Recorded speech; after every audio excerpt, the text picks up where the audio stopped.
Сәлем қыздар, қалайсыздар? Бүгін сіздермен бірге осындай күшті болып, дәмді болып шығатын машаба дейміз ғой. Машкөже, машаба деп жатамыз. Соның қою түрін жасайтын боламыз.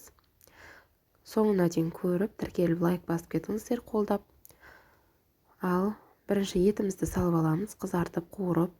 Етті қуырып жатқан кезде чеснок пен тұзды араластырып қуырсаңыздар, өте күшті дәм береді етке. Қазының дәмі сияқты шығып тұрады. Сосын пиязымызды қуырып аламыз. Жақсылап картошкамызды саламыз, пияз қуырып болған соң. Сәбіздерімізді мен теркадан өткізіп саламын, өте әдемі көрінеді.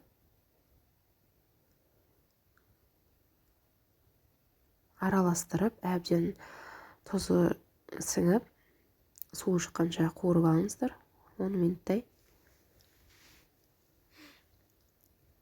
Одан кейін помидор болса, помидор қоссаңыздар болады. Мен жазда жабылған банкамызды қосып жібердім бір кесесін.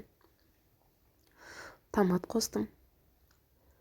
Әбден қуырып алғаннан кейін үстінен асырып су құямыз. Үйде қанша адам бар, соған өлшеп істейсіздер. Мен бір 7-8 адамға арнап істедім. Түскі асқа да, кешкі асқа да деп.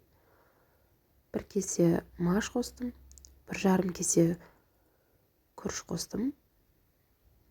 Тұз, қалауларыңызша приправа салыңыздар.